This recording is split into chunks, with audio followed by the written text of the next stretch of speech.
Shalom à tous, bienvenue à notre émission Le Palme des Chérubins de ce lundi 21 juillet 2025. Je suis le présentateur Brou Constant et nous sommes en compagnie du prophète le Cohen Hanazi Nezeria. Nous allons aborder ce matin le thème du salut, à savoir pourquoi les croyants attendent toujours le salut. Selon les Saintes Écritures, depuis le péché de l'homme qui a eu pour conséquence la séparation d'avec le Créateur et l'expulsion de l'homme du jardin d'Éden, nous espérons un retour au Créateur. Aujourd'hui, les croyants parlent de salut et attendent une délivrance du péché. Et c'est cette question de salut qui va retenir notre attention.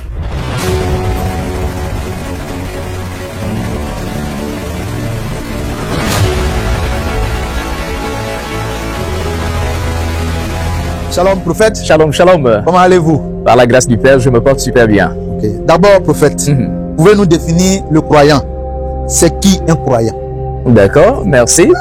Avant de répondre à la question, j'aimerais saluer tous nos frères et sœurs, les éternistes de par le monde entier, tous ceux-là qui nous suivent et même ceux qui ne sont pas des éternistes, que la grâce et la faveur du Seigneur soient sur chacun d'entre vous. Je suis le Cohen Hanazi Nezeria, fils d'Israël biologique de la tribu de Lévi. Alors, pour revenir à la question de savoir qu'est-ce qu'un croyant, la question est d'abord vague, parce que quand on parle de croyant, on parle d'une personne qui croit en une notion, un message, une doctrine bien précise. Donc quand on parle de croyant, c'est notamment une personne qui croit à un message. Mais comme nous sommes dans le contexte de la spiritualité ou de la religion, un croyant, c'est celui qui croit au message de Dieu donné à un prophète ou à un messager qui vient sur terre. Donc en un mot, voilà ce que je peux dire en matière de croyant, bien sûr. Merci, prophète. D'accord. Comme ce matin, nous parlons de salut. D'accord. Qu'est-ce que nous devons comprendre par salut? D'accord. Le mot salut d'abord, si nous le définissons à partir du terme hébreu qui est le mot Yasha. Le mot Yasha signifie sauvetage, délivrance, secourir une personne qui est en danger. Maintenant, le danger peut être dans plusieurs domaines. Quelqu'un, comme j'ai l'habitude de dire, quelqu'un qui a faim, il est en danger parce qu'il peut mourir de faim. Quelqu'un qui a soif est en danger parce qu'il peut mourir de soif. Quelqu'un qui est malade est en danger parce qu'il peut mourir par la maladie. Quelqu'un qui a sur qui est programmé peut-être un esprit d'accident, donc est en danger parce qu'il peut être accidenté. Mais également pour la faim, même dans un couple qui est en train de vaciller, ils ne sont pas sauvés, ils sont en danger parce qu'à travers les situations du couple, un jour, l'un des conjoints peut frapper l'autre ou soit poignarder l'autre et puis on a un mort là. Mais maintenant, par-dessus tout, il y a la notion du salut qui est être sauvé, délivré de ce que nous allons appeler l'enfer, la géhenne. Donc une personne qui est délivrée des enfers pour le paradis, donc est également sauvée. Donc la notion de salut est vraiment élargie. Et aller au paradis, c'est la dernière partie du salut. Mais étant sur terre, nous devons manger, nous devons être protégés, nous devons être secourus, ainsi de suite. Donc pour cela, le Seigneur même va envoyer des esprits, des anges, pour s'occuper. Et comme le dit même dans la Bible chrétienne, Hébreux chapitre 1, le verset 14, il dit que sont les anges? Qui sont-ils? Il dit ce sont des esprits au service de Dieu. Ils ont été envoyés pour exercer un ministère en faveur de ceux qui doivent hériter le salut. C'est-à-dire nous devons hériter le salut, mais nous n'avons pas encore reçu le salut. Personne n'a encore le salut. Mais d'ici que la fin du salut est le moment où le salut sera manifeste aux hommes, il y a d'abord des esprits, des anges qui jouent d'abord un rôle. Voilà, donc en réalité, voilà ce que je peux dire concernant la notion de salut, c'est le fait de délivrer, de sauver ou de secourir une personne qui est en danger. Donc tout simplement, voilà. Merci, prophète. Comme vous l'avez dit, Dieu utilise des prophètes pour intervenir des personnes pour sauver l'homme. Alors, il y a combien de sauveurs? Bon, il y a combien de sauveurs? C'est vrai que cette question peut un peu troubler nos amis chrétiens ou soit d'autres personnes parce que pour eux, il n'y a qu'un sauveur et pour eux, c'est Jésus-Christ. Ce qui est d'abord faux, d'accord? Déjà, comme on venait de définir le mot salut. Donc, un sauveur, c'est quelqu'un qui vient délivrer une personne ou délivrer un peuple d'un danger qui les guette. Le Seigneur crée le monde. Mais aussi, nous savons qu'il y a un opposant qui va être appelé Satan, d'accord, le diable, qui s'oppose à ce que le Seigneur fait.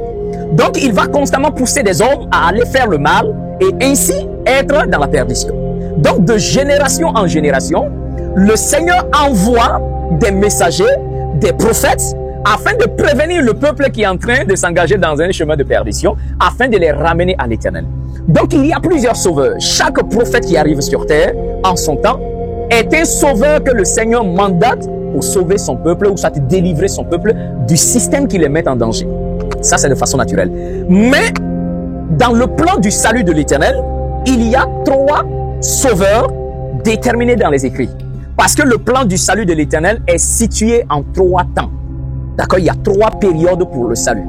Donc, il y a d'autres qu'on peut appeler les sauveurs intermédiaires. Ce sont ces prophètes que le Seigneur envoie dans des générations. Mais il y a 3 grands sauveurs que le Seigneur mandate et envoie dans le monde afin de pouvoir sauver les générations du monde. Donc, il y a plusieurs sauveurs, mais les piliers de ces sauveurs-là, il y en a 3. Et si je peux les citer, il y a bien sûr Moshe, qu'on va appeler Moïse, qui était le premier témoin de l'Éternel. Et je vais lire avec vous des passages dans l'épée justicière, mais comme il y a nos amis chrétiens qui nous écoutent, je vais également donner des références même dans la Bible pour qu'ils puissent lire. Alors premièrement, dans Actes des Apôtres, le chapitre 7, le verset 5, mais moi je lis dans l'épée justicière, le chapitre 1147, le verset 35. Il dit, Macha, c'est-à-dire Moshe ou Moïse, Macha, ce Macha qu'il avait rejeté en disant qu'il t'a établi prince et juge, celui que le souverain ou celui que Dieu envoya comme prince et comme rédempteur par le moyen de l'ange qui lui était apparu dans le buisson. Donc l'apôtre Étienne précise, quand il est en train de parler à ses contemporains là, il a dit, le Seigneur avait suscité Moïse qui était venu, et il y a quelques personnes de son peuple qui a dit, qui t'a établi notre juge, qui t'a établi notre prince. Est-ce que tu veux me tuer aujourd'hui comme tu as tué l'Égyptien parce qu'il défendait un Hébreu et puis sur le coup qu'il a envoyé, un Égyptien était mort. Donc le lendemain il ressort, il trouve 2 Hébreux qui sont en train de se battre. Là il dit mais pourquoi tu fais du tort à ton frère? Lui il dit mais qui t'a établi notre juge? Et l'apôtre Étienne dit ce Moïse qu'ils avaient rejeté là, c'est ce Moïse là que Dieu a envoyé comme le prince de son peuple et comme le rédempteur de son peuple. Donc Moïse est appelé rédempteur. Le mot rédempteur veut dire sauveur, veut dire libérateur. Donc Moïse était le sauveur, le libérateur de son peuple, bien sûr. Donc ça, c'était la première des choses qu'il faut d'abord déterminer. Donc il n'y a pas qu'un sauveur. Ici, on voit que Moïse est un rédempteur. En hébreu, c'est le mot Goël. Il y a le mot Goël qui signifie rédempteur et sauveur. Mais ce n'est pas le seul titre qui est donné à Moshe. Moshe est également appelé médiateur. Si nous lisons également Galates, le chapitre 3, le verset 19 dans la Bible chrétienne, mais moi je lis l'épée justicière, chapitre 1222, le verset 19. Il est écrit, alors pourquoi la Torah, c'est-à-dire pourquoi le Seigneur a donné la Torah? Elle a été ajoutée à cause des transgressions, c'est-à-dire la Torah a été donnée pour mettre en évidence les péchés, les transgressions qui se trouvent dans la vie des humains. C'est-à-dire quand on se met face à la Torah, les péchés qui étaient enfouis en nous sont dévoilés. C'est-à-dire la Torah devient comme la lumière qui donne une clarté sur les péchés qui étaient cachés en nous. Donc il dit jusqu'à ce que vienne la postérité à qui la promesse avait été faite.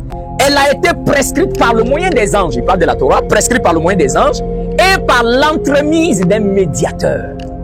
D'accord? Or, le médiateur n'est pas pour un seul, mais le Seigneur est un.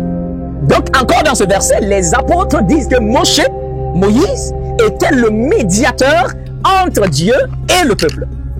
Donc on a déjà deux termes, 2 noms, 2 titres assez importants. Rédempteur et médiateur.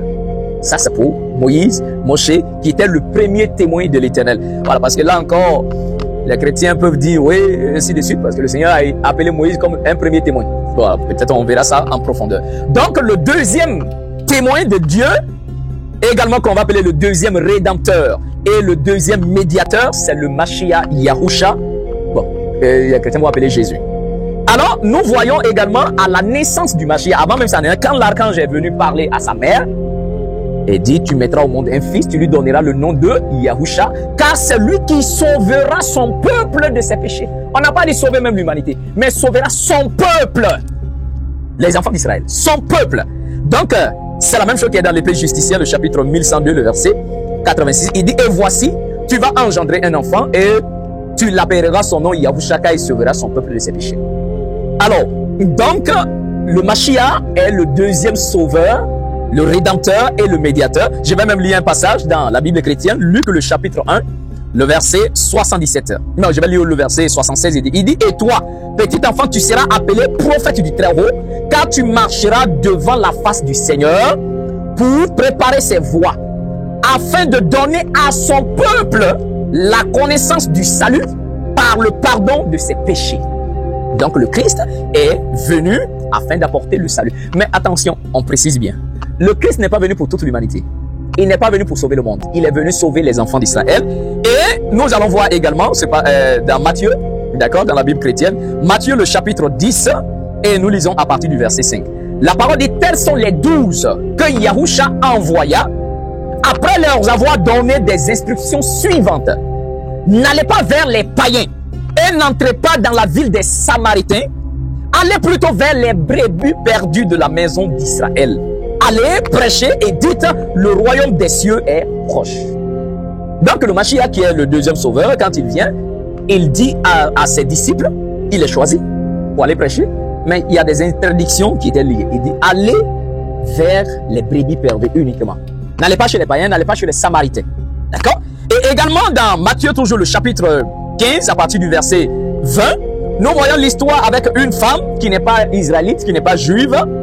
Alors, verset 21, on dit, Yahusha étant parti de là, Matthieu 15, 21, Yahusha étant parti de là, se retira dans le territoire de Tyr et de Sidon. Et voici une femme cananéenne qui venait de ces contrées lui cria, « Aie pitié de moi, Seigneur, fils de David, ma fille est cruellement tourmentée par le démon. » Il ne lui répondit pas un mot. Et ses disciples s'approchèrent et lui dirent avec insistance, « Renvoie-la, car elle crie derrière nous. » Avant de continuer, ici dans le verset, la femme crie miséricorde pour la délivrance de sa fille. Le Mashiach, le Christ, ne répond pas un mot. Et plus grave encore, les apôtres s'approchent pour dire, le verset dit avec insistance, c'est-à-dire les apôtres insistent auprès du Seigneur de la renvoyer parce qu'elle crie trop derrière. Mais la question commence à se poser, mais pourquoi les apôtres font ça? Pourquoi n'ont-ils pas plutôt demandé au Seigneur miséricorde pour elle? Pourquoi n'ont pas défendu la cause de la femme auprès du Christ? Mais les apôtres disent au contraire, renvoie-la. Parce que les apôtres avaient déjà reçu la recommandation que la mission du Christ est pour les enfants d'Israël. Et même dans ce même verset encore, toujours maintenant je descends au verset 24, le Christ dit, il lui répondit, « Je n'ai été envoyé qu'aux brebis perdues de la maison d'Israël. » Donc, le chrétien qui va dire que le Christ est venu sauver toute l'humanité, mais c'est faux. Et dit, je n'ai été envoyé qu'aux brebis perdues de la maison d'Israël. Donc alors, voici le deuxième sauveur, mais dans le plan du salut, le premier sauveur, le deuxième sauveur, les deux sont venus pour Israël. Voilà pourquoi les deux alliances, la première alliance et la deuxième alliance est donnée à Israël. Parce qu'Israël est le premier né de Dieu. Dans la Torah, dans le livre de Deutéronome, le Seigneur dit, si si un homme a deux femmes, que l'autre soit beaucoup aimé et l'autre moins aimé. Mais celle qui n'est pas trop aimée, si c'est elle qui arrive à donner un garçon premièrement, et l'autre qui est aimé par la suite, le jour où le papa doit partager son héritage, le double de son héritage revient au premier-né. Donc c'est la même chose que le Seigneur fait pour le salut de l'humanité. Il choisit un peuple appelé Israël, qu'il va qualifier comme son fils premier-né, et l'héritage qui est le salut là. Parce qu'on a lu dans Hébreux, chapitre 1, verset 14, il dit nous devons hériter le salut. Donc le salut qui est notre héritage, c'est l'héritage des enfants. Le Père lui-même se doit de donner à son fils premier-né deux alliances. Et la troisième alliance qui vient plus tard, c'est pour le monde. On va voir tout ça dans les écrits. Alors prophète, oui. Avant de continuer, oui. Nous savons que par l'église, nous avons appris beaucoup de choses. D'accord. Yahusha, les chrétiens appellent Jésus. Oui. Bon, tel que nous le présentons aujourd'hui, oui. Nous avons l'impression que la venue de Yahusha annulerait le travail de Moshe.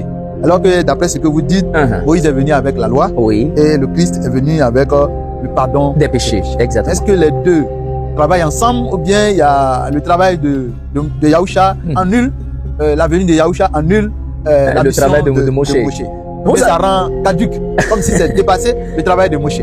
C'est là même qu'il faut reconnaître un faux prophète. D'accord?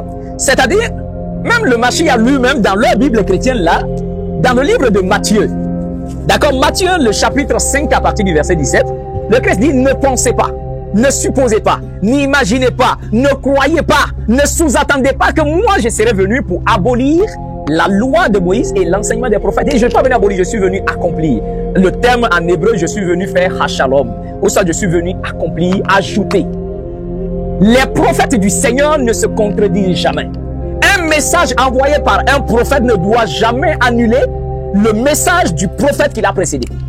Si quelqu'un vient vous dire qu'il est un prophète aujourd'hui et que lui, il veut annuler la loi, il veut annuler l'enseignement du Christ, c'est un faux prophète. Là, il faut être clair. Le Seigneur donne comment reconnaître un faux prophète dans le livre de Deutéronome, dans la loi, Deutéronome 13. Et dit, s'il y a un prophète, un songeur, un visionnaire, qu'il t'annonce des prophéties, il fait des prodiges, qu'il y ait vraiment l'accomplissement, mais après qu'il veut te faire sortir de la volonté de la loi de Dieu, des prescriptions de Dieu, c'est un faux prophète. Le Seigneur dit en plus, c'est moi qui agis ainsi, c'est-à-dire je permets que ces personnes-là arrivent pour vous éprouver, pour savoir si votre foi est basée sur des miracles, sur des prophéties, ou si votre foi est basée sur ma parole. Donc le Mashiach ne peut jamais annuler la loi, il n'a jamais eu l'intention d'annuler la loi, et même dans les prophéties données avant même sa naissance, la plupart ils ont enlevé dans leur Bible chrétienne, parce qu'on a le testament d'Adam, ok, parce que c'est par lui que ça commence, on a le testament du père Abraham, le testament du père Isaac, le testament du père Jacob, le testament des 12 filles de Jacob. Tous ces patriarches-là ont prophétisé la venue du Mashiach. Et quel sera son rôle quand il viendra dans le monde. Et même il y a l'un de nos pères, qui est le père Lévi, qui dit, quand le Mashiach viendra, il vient rétablir la Torah. Et mais vous allez vous rater de le tuer, sans connaître même sa dignité. Donc le Mashiach n'est pas venu abolir la loi, supprimer ou même modifier quoi que ce soit. Mais il est venu rétablir parce que les pharisiens avaient renversé. Et le Christ, l'évangile du Mashiach, ne parlait même pas de sa propre personne. Alors nous pouvons également lire dans la Bible chrétienne le livre de Jean. Jean le chapitre 12 et à partir du verset 49, écoutez bien ce que le Christ dit. Il dit, car je n'ai point parlé de moi-même, mais le Père qui m'a envoyé m'a prescrit lui-même ce que je dois dire et annoncer. Et je sais que son commandement est la vie éternelle. C'est pourquoi les choses que je dis, je les dis comme le Père me les a dites. Donc le message du Christ ne parle même pas de sa propre personne. C'est pas les bêtises que les chrétiens enseignent là, oui, ils croient en Jésus, il est mort, il est ressuscité, tu vas être sauvé. Jamais. Il est venu apporter un message de support à la loi de Moïse. Donc, le premier témoin Moïse avait prédit l'avènement du deuxième témoin qui est le Christ. Et quand le deuxième témoin qui est le Christ vient, il appuie le message de Moïse. Parce qu'il n'y a jamais eu deux messages, il n'y a jamais qu'un message. Donc, alors voilà un peu. Même le Christ avait prédit aussi qu'après lui, les impies allaient falsifier son évangile, modifier. Et que le troisième témoin qui viendra après lui, lui aussi, le Seigneur va renouveler la Torah avec le troisième témoin. Alors donc, vous voyez que il y a un message central depuis le départ, apporté déjà par Moïse. Et tous les prophètes qui viennent doivent témoigner de ça, doivent rétablir cette Torah-là. Si quelqu'un vous dit qu'il est prophète, comme ces pasteurs qui se promènent là, qui disent que la loi est abolie, non, nous ne sommes plus sous la loi, nous sommes sous la grâce, ils ne savent même pas de quoi il est question, ce sont des faux prophètes. Donc le Christ n'est jamais opposé à Moïse, mais il vient plutôt donner du poids à la loi de Moïse. Donc voilà un peu, en réalité, la mission même du Christ.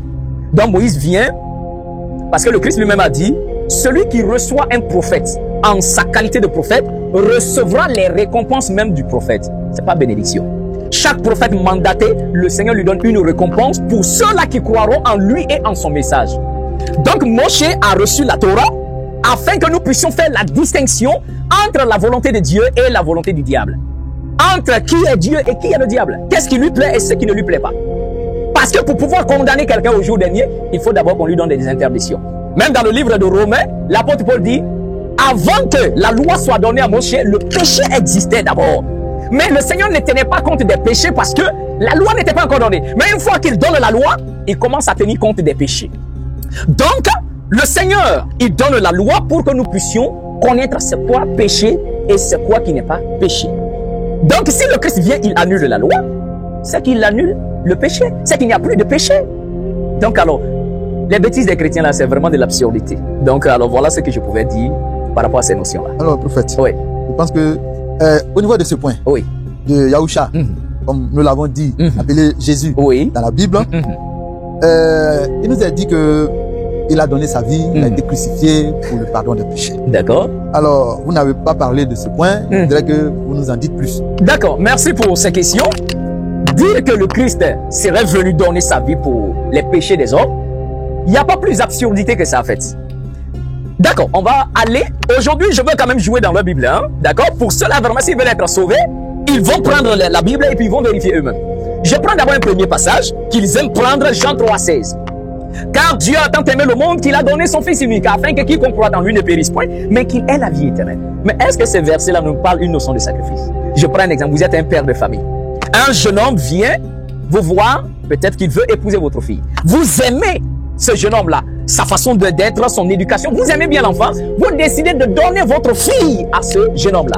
Mais le fait de donner votre fille, est-ce que ça sous-entend qu'il doit sacrifier votre fille? Non. Alors le verset dit, Dieu a tant aimé le monde qu'il a donné son Fils. Afin que celui qui croit en lui, qui écoute sa parole, qui marche selon sa volonté, ait la vie éternelle. Mais la vie éternelle, c'est quoi? Jean le chapitre 17, verset 1 à 3. La parole dit, le Christ lève les yeux et dit, ô Père, l'heure est venue, glorifie ton Fils, afin que ton Fils te glorifie, selon que tu lui as donné le pouvoir sur toute chair, afin qu'il accorde la vie éternelle à ceux-là que tu lui as donné. Et au verset 3, il dit, or la vie éternelle consiste à te connaître toi, le seul vrai Dieu, et celui-là même que tu as envoyé, c'est-à-dire lui, sa personne qui est Yahusha. Donc, est-ce que dans ce verset, pour obtenir la vie éternelle, quelqu'un doit mourir? Non, mais la vie éternelle consiste à ce que le peuple arrive à connaître Dieu et à connaître le messager qui le révèle en son temps. Ça, c'est premièrement. Maintenant, en cette notion de sacrifice de mourir, là, voyons un peu des passages où la parole, même la Bible dit, c'est par la folie que les hommes ont tué même le Christ et ils n'ont même pas compris le plan de Dieu. Et jusqu'à présent, les chrétiens, les pasteurs, les prophètes ne comprennent absolument rien de la volonté de Dieu. Donc, je prends la Bible chrétienne, 1 Corinthiens, le chapitre 2, nous lisons à partir du verset 6. C'est pas moi qui ai écrit le Nouveau Testament, hein, donc je lis dans la Bible. Alors, qu'est-ce que l'apôtre dit à partir du verset? Il dit cependant, c'est une sagesse que nous prêchons parmi les parfaits. Sagesse qui n'est point de ce siècle, ni des chefs de ce siècle qui vont être anéantis. Verset 7. Nous prêchons la sagesse de Dieu, mystérieuse et cachée, que Dieu, avant les siècles, avait destinée pour notre gloire. Maintenant, écoutez bien le verset 8. Il dit, sagesse qu'aucun des chefs de ce siècle n'a connue. Car s'ils l'eussent connue, ils n'auraient pas crucifié le Seigneur de gloire. Donc, c'est l'apôtre Paul qui parle. L'apôtre Paul dit, le Christ est mort, les chefs l'ont tué, parce qu'ils n'ont pas compris le plan. Parce que s'ils avaient compris la sagesse de Dieu, s'ils avaient compris le plan de Dieu, ils n'auraient pas tué le Seigneur de gloire. Donc s'ils ont tué le Seigneur de gloire, c'est parce qu'ils ont raté le plan de Dieu. Ils ont raté la vision de Dieu, ils ont raté la compréhension de Dieu, même sur la notion du salut. Et c'est ce que les pasteurs continuent à prêcher. Mais je vais encore aller plus loin. Si nous lisons dans le livre de Jean, Jean le chapitre 19, à partir du verset 10. Écoutez bien, ça c'est le Christ lui-même qui va parler. Alors on l'amène devant Pilate. Et Pilate pose des questions au Christ, mais lui il ne répond pas. Le verset 10. Pilate lui dit, est-ce à moi que tu ne parles pas? Ne sais-tu pas que j'ai le pouvoir de te crucifier et que j'ai le pouvoir de te relâcher? Yahusha répondit, tu n'aurais sur moi aucun pouvoir si cela ne t'avait été donné d'en haut. C'est pourquoi celui qui me livre à toi commet le plus grand péché. Celui qui me livre à toi, celui qui a fait que tu peux me tuer là, celui qui m'a livré à toi a commis le plus grand péché. Maintenant, invitons nos chers chrétiens à aller découvrir qui a livré le Christ. Ils vont automatiquement vous dire que c'est Judas Iscariote. D'accord? Et cela est juste. Dans le livre de Jean, le chapitre 13, la parole nous dit, le verset 2, on dit pendant le souper, le diable, lorsque le diable avait déjà inspiré au cœur de Judas Iscariote, fils de Simon, le dessein de livrer le Christ. Donc on voit dans ce verset qui est en train de livrer le Christ. Le verset dit, c'est Satan qui est en train de pousser Judas à livrer le Christ. Donc ici, premièrement, qui a livré le Christ? C'est Satan et son disciple Judas. Maintenant, allons dans Romains, le chapitre 8. Le livre de Romains, le chapitre 8, le verset 32. Et là, c'est surprenant en fait. Bon, je vais même commencer au verset 31. Il est écrit, que dirons-nous à l'égard de ces choses? Si Dieu est pour nous, qui sera contre nous? Lui, c'est-à-dire Dieu, qui n'a point épargné son propre fils, mais qui l'a livré pour nous tous, comment ne nous donnera-t-il pas aussi toutes choses avec lui? Mais là, moi-même, je suis dépassé. Mais moi, je vous pose la question ici maintenant, en tant que celui qui est en train de vous poser des questions, en retour, je vous pose des questions. Humainement, selon votre intelligence et sagesse physique, le Christ vous dit, il dit à Pilate, celui qui me livre à toi a commis le plus grand péché. Et nous partons à la recherche de la personne qui a commis le plus grand péché. Mais un des passages de la Bible dit, c'est Satan qui pousse Judas à livrer le Christ. Romains 8:32 dit, c'est Dieu lui-même qui est en train de livrer, c'est lui qui a livré son propre fils. Mais pourtant le même fils dit, celui qui le livre a péché. Donc, maintenant ma question, pour qui a péché vraiment? C'est un problème. Un problème. C'est un problème. Parce que, logiquement, ça donne l'impression que Satan est Dieu. Satan est Dieu. Ils font le même travail. Voilà. Sinon que c'est lui-même, le Dieu même qui a livré. Qui livre son propre fils. Voilà. Donc alors, mais nous, Dieu n'a jamais donné son fils en sacrifice. D'ailleurs, comment un père peut-il donner son fils en sacrifice? C'est vraiment absurdité. Quel que soit ce qui arrive, moi je comprends pas. Je vais encore vous poser une question. Il faut qu'ils nous suivent attentivement pour comprendre les trucs. Je vais naturellement. Oui. Alors, ils réclament le sang de Jésus. Ils ont même falsifié le passage du livre de Pierre. Il dit que, comprenez que ce n'est pas avec des choses périssables que vous avez été rachetés, c'est-à-dire l'or et l'argent, mais il dit que vous avez été rachetés par le sang du Christ. C'est qu'il y a une falsification. Mais décortiquons ça. À qui Dieu nous rachète? Logiquement, à Satan qui a poussé les hommes à pécher. Donc nous sommes devenus esclaves du péché et c'est Satan qui est le maître. Désormais, Satan est notre maître. Mais Dieu veut nous racheter. Donc de la main de Satan. Il doit payer à Satan un prix pour que les humains soient sauvés selon la conception chrétienne. D'accord. Mais si tel est le cas, dans le verset falsifié dit, Dieu a pris le sang. Or le sang c'est l'âme, l'âme c'est la vie. Dieu a pris la vie, l'âme de son fils, le sang de son fils, il donne à Satan comme le prix de rachat pour l'humanité. Donc désormais, ce qui veut dire que Satan prend l'âme, il prend le sang, il prend la vie du Christ et les hommes sont libérés. Mais ma question que j'ai jamais compris, si Satan reçoit le sang du Christ comme le prix de votre libération, pourquoi les chrétiens réclament encore le sang? Parce que ce sang ne vous appartient plus. Je ne peux pas aller au marché pour acheter une tablette et le commerçant, le monsieur me donne la tablette, je lui donne l'argent qui est le prix de l'achat, mais en retournant à la maison, je prends encore l'argent dans sa main pour retourner. Mais là, ça n'a aucun sens. Dans ce contexte, je vais être un voleur. Exactement. Mais alors, si maintenant ils disent que non, ce n'est pas à Satan que Dieu nous a rachetés. Mais Dieu ne peut pas nous racheter dans sa propre main à lui. S'il a payé un prix, qui est le sang, à qui il paye le prix? À lui-même. Parce que offrir un sacrifice, on offre un sacrifice à un être qui est plus supérieur que soi. Exactement. Donc, quand nous venons faire des offrandes, des sacrifices, c'est quelqu'un qu'on croit supérieur à nous, dont nous partons lui faire des sacrifices. Mais si Dieu sacrifie son propre fils, à qui il sacrifie son fils? Mais absolument pas à lui-même. Donc, alors voilà, c'est des absurdités, cette notion de dire que Dieu aurait sacrifié son propre fils. C'est ce qu'on a lu dans le livre de Corinthiens. L'apôtre dit, c'est parce que les chefs de ce monde ont raté le plan de Dieu. S'ils avaient compris le plan de Dieu, ils n'auraient pas tué le Seigneur de gloire. Donc déjà là, Dieu n'a jamais donné son propre fils en sacrifice. Et d'ailleurs, Dieu même va plutôt juger, châtier ceux-là qui ont tué son fils. Et alors je leur donne l'exercice, le devoir d'aller lire Marc le chapitre 9, Marc le chapitre 12 à partir du verset 1 à 9. Le Christ donne une parabole. Un maître de vigne, un maître a planté une vigne, entouré, il l'a confié à des vignerons et il part en voyage.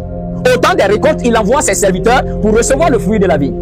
Les serviteurs méchants là, c'est-à-dire les vignerons méchants, veulent détourner la plantation du monsieur. Ils frappent les envoyés. Ils tuent même d'autres personnes. Le maître de la vigne dit, ah, qu'est-ce que je fais? Je vais leur envoyer mon fils, mon propre fils. Peut-être ils vont le respecter. Dès que les vignerons voient le fils, ils disent, ah, voici l'héritier. Tuons-le, ainsi son héritage sera à nous. Il l'attrape, il tue le fils du monsieur. Il jette son corps hors de la vigne. Maintenant, le Christ même qui enseigne pose la question au verset 9. Mon ami, il faut lire. Le livre de Marc là, le chapitre 12, le verset 9, le Christ dit, que fera le maître de la vigne? Le verset dit, il viendra. Il fera périr ces méchants vignerons. Il viendra juger ces vignerons, défendre le sang de ses serviteurs qu'on a versé et le sang de son propre fils. Voilà pourquoi tous ceux qui se réjouissent de la mort du Christ là, ils seront véritablement châtiés par le Tout-Puissant. Donc, il n'y a vraiment pas la mort du Christ est même l'œuvre du diable. Il y a plusieurs versets. Si même on prend le livre de Jean, Jean chapitre 8, à partir du verset 40 à 44, le Christ est en face des pharisiens. Et il dit aux pharisiens, mais si Dieu était votre père là, vous allez m'aimer. Mais c'est parce que Dieu n'est pas votre père et vous voulez accomplir les désirs de votre père. Les pharisiens disent que nous n'avons qu'un seul père et c'est Dieu. Le Christ dit non. Si Dieu était votre père, vous allez m'aimer parce que c'est de lui que je suis sorti, c'est lui qui m'a envoyé. Et le Christ dit non, votre père c'est le diable. Et le diable est meurtrier. Le fait que vous voulez me faire mourir, c'est le désir de votre Père là que vous voulez accomplir. Donc le Christ même de sa propre bouche, sa mort là, est l'œuvre du diable. Et c'est l'œuvre du diable, ça c'est premièrement, sa mort est l'œuvre du diable. Jean chapitre 8, verset 40 à 44. Ça c'est un premier point. La mort du Christ est un péché. Jean chapitre 19, verset 10 à 11. Le Christ dit, celui qui me livre a commis le plus grand péché. Donc le péché qui est l'œuvre du diable là, c'est ça les chrétiens, les pasteurs ont pris ça comme le moyen de salut pour les gens. En fait, le monde, c'est en envers en fait. Donc voilà ce que je peux dire pour cette notion-là. Merci prophète pour cette révélation. Ok. Il y a un aspect que je voudrais vous demander. D'accord. Le Christ, il dit qu'il fait les choses comme son Père lui a dit. Bon, je me suis toujours posé la question, c'est à quel moment le Père et le Christ se sont donnés, puisqu'il est né enfant, bébé sur la terre, à quel moment ils se sont donnés? Bon, la Bible ne nous parle pas des révélations que Dieu a accordées à Yahushua, Jésus, pour lui communiquer les messages.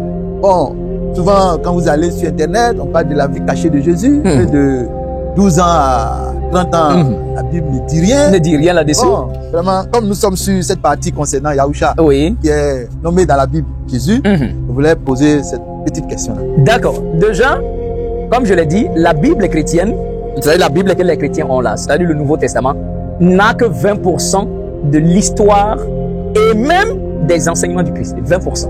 C'est-à-dire 80% de la vie ou des enseignements du Christ ne se retrouvent pas dans la Bible.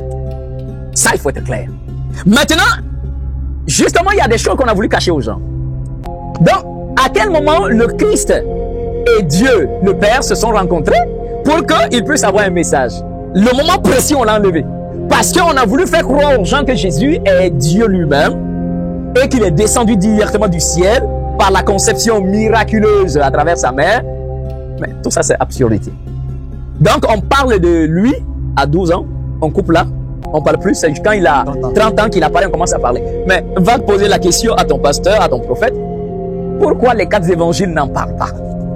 C'est ça le gros problème. C'est qu'il y a quelque chose. Parce que tu peux pas me cacher une grande partie de la vie de quelqu'un. Alors, le secret, tout simplement, le Christ était africain. Il était un animiste. Et il n'est pas Dieu. Parce que premièrement, à l'âge de 12 ans, le Christ a été pris au ciel. D'accord? Et même le livre d'Apocalypse en parle. C'est-à-dire dans Apocalypse, on essaie de retracer un peu l'histoire. Dans Apocalypse, le chapitre 12, vous voyez qu'il y a une femme qui est enceinte. Exactement. Elle est environnée par le soleil et la lune est sous ses pieds. Donc, elle a 12 étoiles sur sa tête. Exactement. Et elle est prête à accoucher. Et voilà, le dragon rouge se tenait en face d'elle afin de dévorer son bébé dès que l'enfant allait naître. Mais une fois que la femme accouche, l'enfant est pris auprès du trône de Dieu. Et on a donné à la femme, dans le désert, un endroit où elle devrait rester 3 ans et demi. Mais ce que Jean est en train de voir ici, c'est le film de l'histoire du Christ qu'on remet pour que Jean puisse revoir. Parce que le Christ, une fois qu'il est né, à 12 ans, il a été pris au ciel. Et d'ailleurs, cette femme dont il est question, c'est sa mère. D'accord? Alors, dans ce passage, une fois que cette femme-là est mariée, donc elle veut mettre au monde un enfant, le dragon rouge qui se tient là pour dévorer l'enfant, c'est l'Empire romain.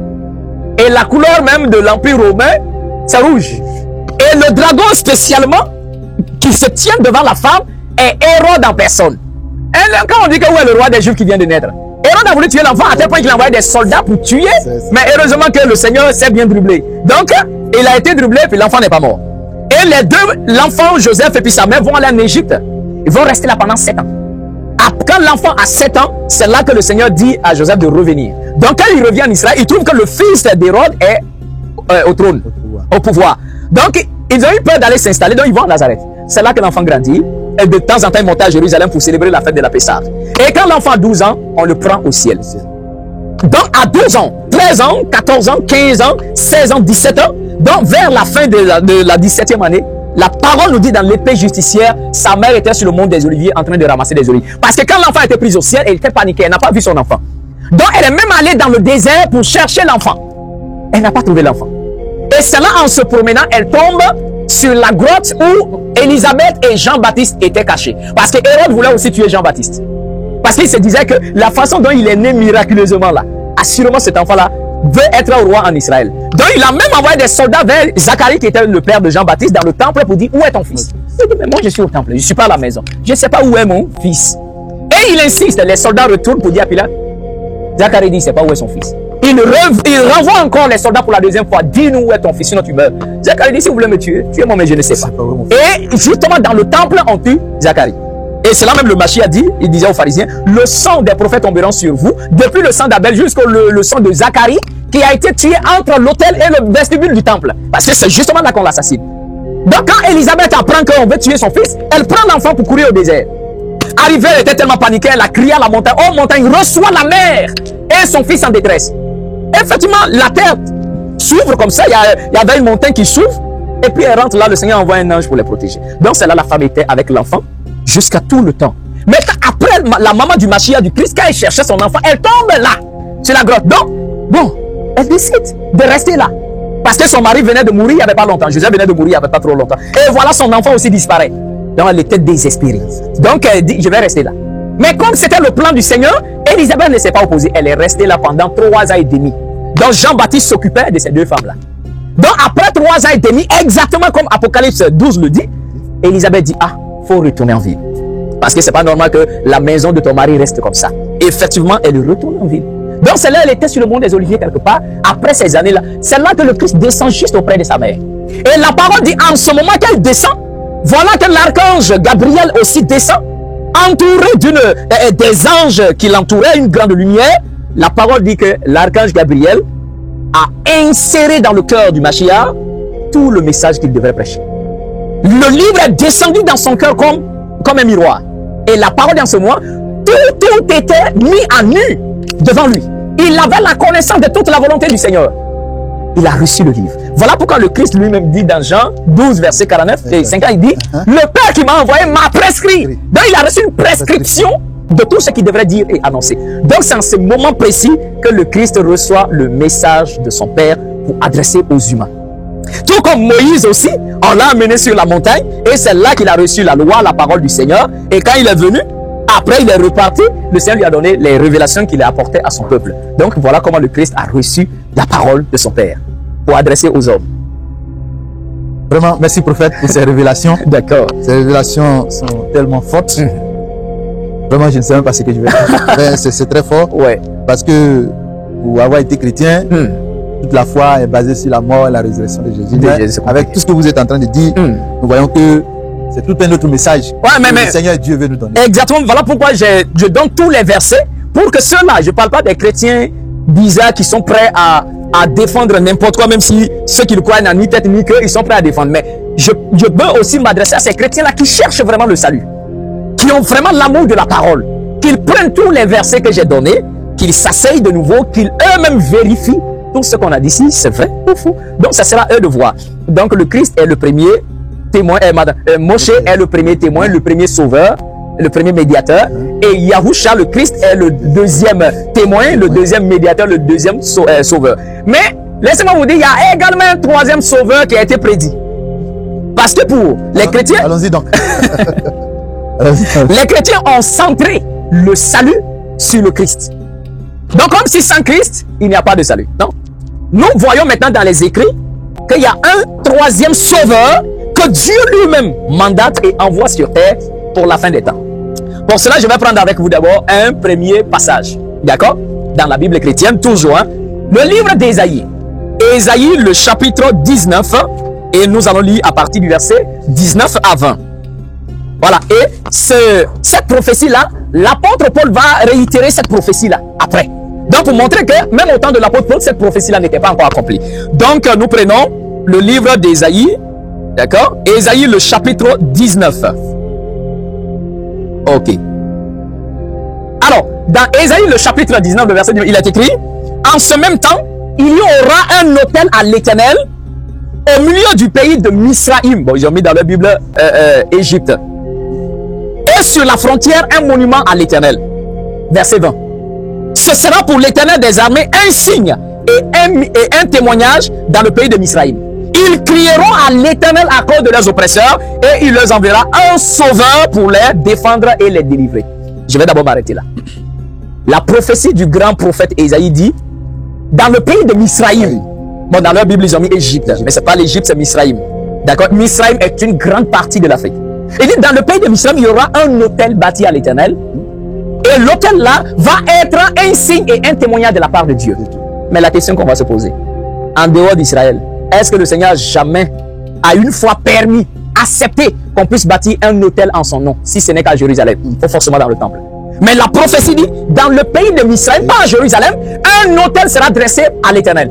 Ça, c'est la première des choses. Maintenant, les habitants du pays, les Misraïmites, vont crier à l'Éternel à cause de leurs oppresseurs.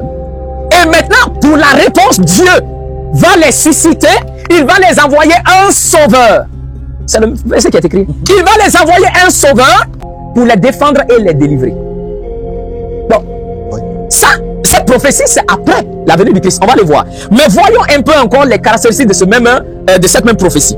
Regardons maintenant le verset qui suit. Et dit en ce moment, les Misraïmites vont connaître l'Éternel, ils vont se convertir, et les Assyriens également vont se convertir. Maintenant, il descend au verset 24. Il dit, en ce même temps, Israël, qui était premier né à l'époque, il dit, Israël sera troisième, uni à la Syrie, uni à Misraïm, c'est-à-dire, donc ils ont mis Égypte, et ces trois peuples-là formeront désormais un seul peuple pour pouvoir adorer le Seigneur. Et verset 25 dit, en ce moment, l'Éternel les bénira en disant, béni soit Misraïm, mon peuple, la Syrie, l'œuvre de mes mains, et Israël, mon héritage. Mais vous-même, je vais vous poser une question. Dans ce verset, dans cette prophétie, on dit que ce moment précis, le Seigneur suscite un prophète, un sauveur, qui vient et par son entremise, bien sûr, Misraïm, la Syrie, et puis Israël va être troisième, uni à ces deux peuples-là, désormais, pour en faire un. Alors, est-ce que cette prophétie-là concerne Yahushua, le Christ qu'ils appellent Jésus? Est-ce que le Christ a unifié, est-ce que même le Christ a bâti un autel en dehors d'Israël? Ça, c'est la première question. Deuxième question, est-ce que le Christ a unifié les trois peuples pour être désormais un peuple? Non. Au contraire, il a dit à ses disciples, dans Matthieu 10:5, n'allez pas chez les Samaritains. Exactement. Va aller vers les brebis perdues d'Israël. Il dit à la femme cananéenne dans Matthieu 15, là, verset 20, il dit, je n'ai été envoyé qu'aux brebis perdues d'Israël. Mais alors que cette prophétie, le sauveur qui arrive ici, a pour mission de rassembler ces trois peuples. Donc cette prophétie ne concerne pas le Christ. Exactement. On va même aller voir dans la bouche de l'apôtre Paul lui-même. Ça, nous partons dans Romains. D'accord? Romains, le chapitre 11. Romains, le chapitre 11, et nous lisons à partir du verset 25. Alors, qu'est-ce que l'apôtre Paul dit? Il dit, car je ne veux pas, frère, que vous soyez ignorants de ce mystère, afin que vous ne vous regardiez point comme sages, c'est qu'une partie d'Israël est tombée dans l'endurcissement jusqu'à ce que la totalité des païens soit entrée. Je ne sais pas si vous avez compris. Il dit, le fait que une partie d'Israël est tombée dans l'endurcissement, cela doit rester comme ça jusqu'à ce que la totalité des païens entre. Mais ma question pour vous, une partie d'Israël est tombée dans l'endurcissement en quelle période? Quand le Mashiach est apparu. Certains ont cru, certains n'ont pas cru. Donc une partie est tombée dans l'endurcissement. Et l'apôtre dit, cela doit rester ainsi jusqu'à ce que la totalité des païens entre. Mais qui sont ces païens qui doivent entrer? Misraïm et puis la Syrie. Selon la prophétie d'Ésaïe. Et il ne s'arrête pas encore là. Et il continue, toujours maintenant le verset 26. Et il dit, et ainsi tout Israël sera sauvé, selon qu'il est écrit, le Rédempteur viendra de Sion et détournera de Jacob les impiétés. Telle sera mon alliance avec eux lorsque j'ôterai leurs péchés. L'apôtre dit, une partie d'Israël tombe dans l'endurcissement, cela reste ainsi jusqu'à ce que la totalité des païens entrent. Quand les païens entrent, maintenant les restes d'Israël qui étaient tombés dans l'endurcissement là, et maintenant entrent et tout Israël sera sauvé. Je ne sais pas si vous comprenez. Oui. Au temps du Mashiach, une partie d'Israël est sauvée. Les 144 000. Apocalypse, le chapitre 7, à partir du verset 1 à 5, c'est eux qui ont reçu la marque. Apocalypse 14, verset 1 à 5, c'est eux qui sont au ciel avec le Mashiach. 144 000. C'est la partie. La dernière partie, eux, ils vont être sauvés après. Maintenant, l'apôtre dit, quand la prophétie dit, un sauveur viendra. Et il va ressortir la prophétie d'Ésaïe pour ramener en surface, pour dire que tout le reste d'Israël qui n'ont pas été sauvés là, c'est quand le troisième sauveur apparaîtra, c'est là que Israël va être sauvé. Et la prophétie est claire. Il dit en ce moment-là, Ésaïe chapitre 19, il dit en ce moment-là, Israël va être troisième. Pourtant, Israël a toujours été premier. Mais on dit ici, Israël sera troisième, il va être uni à la Syrie, à Misraïm, et ces trois peuples forment un seul peuple. Donc, alors ici, ça c'est la venue du troisième sauveur de Dieu. Parce que ce n'est pas quelqu'un qui vient se proclamer sauveur, non. C'est les prophéties. Si quelqu'un veut qu'il croit, qu'il ne veut pas, qu'il ne croit pas. Mais regardez un peu. ces mêmes chrétiens-là, s'ils étaient au temps du Christ, là, ils n'allaient pas croire en lui. Je vous assure, ils n'allaient pas croire en lui. Ils allaient même le lapider. Parce que le Christ vient, et il y avait quelqu'un qui était malade, il dit, mon fils, tes péchés te sont pardonnés. Même les pharisiens disent, cet homme blasphème. Hein? Qui peut pardonner les péchés? C'est que Dieu seul. Et il dit, afin que vous sachiez que le Fils de l'homme a le pouvoir de pardonner les péchés, mon fils, lève ton marche. Le jour où le Christ entre dans la synagogue, on lui donne le rouleau d'Ésaïe. Il roule et dit, l'Esprit du Seigneur est sur moi, car il m'a oint pour annoncer la bonne nouvelle, ainsi de suite. Il finit, il dit, cette prophétie-là se réalise aujourd'hui. Si ces mêmes chrétiens étaient au temps du Christ, ils n'allaient pas croire. Il va dire, qui est cet homme-là? Il vient, il se proclame. Donc alors, également, voici dans les écrits, le salut est donné par le Seigneur. Dans chaque génération, il envoie un sauveur. Mais il y a les sauveurs intermédiaires. Ce sont des messagers qui sont entre les trois sauveurs établis. Parce qu'il y a trois temps. Et je vous le dis, jusqu'à présent, le salut n'est pas donné à quiconque. C'est maintenant que le salut sera dévoilé. C'est après l'enseignement et le message du troisième sauveur que le salut sera dévoilé. Là encore, on va donner des passages. N'est-ce pas? Alors, oui. Que dit les Saintes Écritures? Là, nous sommes entre l'épée justicière et la Bible. Bon, dans ces livres sacrés, que dit l'épée justicière ou bien la Bible sur l'identité du troisième sauveur? D'accord. Comme je venais de le dire, j'ai pris Ésaïe tout à l'heure et j'ai déterminé dans Ésaïe qu'il y a un sauveur qui arrive, qui n'est pas le Christ. Donc le mot sauveur, ce n'est pas lui-même qui se donne le nom sauveur, c'est les Saintes Écritures, c'est Dieu lui-même qui l'établit comme un sauveur. Exactement. Ok. Maintenant, si je rentre dans l'épée justicière, afin de pouvoir établir, comment je vais dire, l'identité de ce troisième sauveur, il faut tout simplement, la plupart n'ont pas l'épée justicière, mais ceux-là qui sont les éternistes déjà du monde entier, je ferai un enseignement bien précis, d'accord, sur l'identité de ce sauveur-là et quelles sont les caractéristiques qui sont données. Mais on a donné l'identité du premier témoin et premier sauveur, le deuxième témoin et le deuxième sauveur. Alors nous passons à l'identité du troisième témoin et troisième sauveur. Je le dis devant la face du monde, sans orgueil, sans complexe de supériorité ou d'infériorité, le troisième témoin que le Seigneur suscite contre l'humanité, le troisième sauveur, n'est nul autre que moi-même qui suis en train de parler.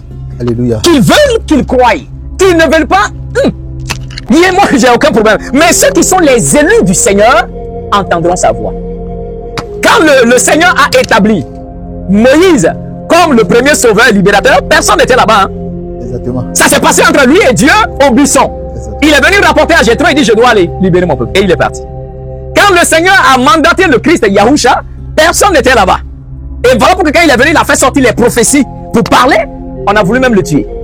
Donc c'est la même chose. Donc quand le Seigneur appelle et qu'on m'amène au ciel, au troisième ciel, pour me donner le message qu'on doit prêcher pour le salut des humains, dans ce contexte, ils n'étaient pas aussi là-bas. Donc ils ont la liberté de croire ou de ne pas croire. Mais tous ceux-là qui sont les élus du Seigneur croiront et accepteront la parole de l'Éternel.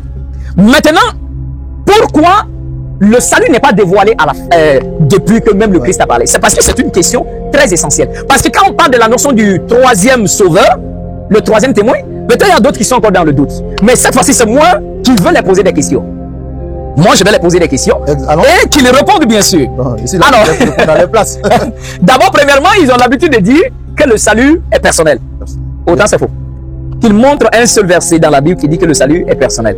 Mais moi, je vais donner un verset. Il y en a plein, mais je donne un qui montre que le salut est commun. Donc, nous pouvons lire ça ensemble. Alors, le livre de Jude. D'accord? Nous lisons le livre de Jude. Ça, c'est comme ils aiment bien le Nouveau Testament. Donc, Jude, le chapitre 1, puisque c'est un chapitre seulement, le verset 3. Jude dit, mes bien-aimés, comme je désirais vivement vous écrire au sujet de notre salut commun. Ok? Donc, je vais m'arrêter. Au sujet de notre salut commun. Donc, en quoi où on dit qu'il y a salut personnel et individuel? Ça n'existe pas. On a toujours lu, si tu crois, tu seras sauvé. Mais ici, pourquoi l'apôtre Jude vient nous dire qu'il y a un salut commun? Parce que le salut de l'humanité est donné dans 3 temps précis, comme je venais de le dire. Le premier sauveur, qui est Moïse, depuis qu'il a été mandaté, et jusqu'à ce que le deuxième sauveur mette pied sur terre, tous ceux qui ont vécu dans l'intervalle là, ils auront affaire avec Moïse. Et ils vont être sauvés sous Moïse. Voilà pourquoi même l'apôtre Paul dit, ils ont tous été baptisés en Moïse. Et depuis que le deuxième témoin, le deuxième sauveur, le Christ est apparu sur terre, jusqu'à ce que le troisième témoin apparaît, tous ceux qui ont vécu en ces temps-là, surtout précisément en Israël, alors ils auront affaire avec le Christ lui-même. On se comprend? Parce que c'est eux qui forment la communauté du Christ. Le salut est commun, familial. Donc, c'est eux qui forment la grande famille de Dieu. Oui. À travers le Christ. Oui. Parce que même à l'église, on nous dit, n'abandonne pas notre assemblée. Voilà. Comme c'est la coutume. Donc, et également tous ceux qui vivent maintenant à l'époque du troisième témoin, du troisième sauveur jusqu'à la fin, eux, ils forment la grande famille de Dieu à travers le troisième témoin. Alors, le salut est d'abord communautaire et non pas individuel. Ça, il faut déjà balayer dans la tête. Wow. Maintenant, nous partons également dans le livre de 1 Pierre. D'accord, l'apôtre Pierre parle à ses contemporains, bien sûr, à ceux qui avaient cru au Christ, dont lui-même il est l'apôtre du Christ. Donc 1 Pierre, le chapitre 1, nous lisons à partir du verset 3. Vérifiez, chers chrétiens, parce que si on parle sans preuve, vous allez dire, il n'a donné aucun verset. Donc quand on donne les écrits, vérifiez. Donc il est écrit, béni soit Dieu, le Père de notre Seigneur, Yahushua HaMashiach, qu'ils appellent Jésus-Christ, qui selon sa grande miséricorde, nous a régénérés pour une espérance vivante, par la résurrection de Yahushua d'entre les morts, pour un héritage qui ne peut ni se corrompre, ni se souiller, ni flétrir, lequel vous est réservé dans les cieux. Vous avez compris ça? Maintenant, regardez le verset 5. Il dit, à vous qui, par la puissance de Dieu, êtes gardés pour le salut prêt à être révélé dans les derniers temps. Ici, le salut est dévoilé en quelle période? Dans les derniers temps. Pourquoi ceux qui ont cru n'ont pas été sauvés en même temps? Mais pourquoi le salut est placé jusqu'à la fin? Parce que le troisième sauveur n'est pas encore venu. Personne ne peut être sauvé. Le salut n'est pas au complet. Donc le salut est mis à la fin.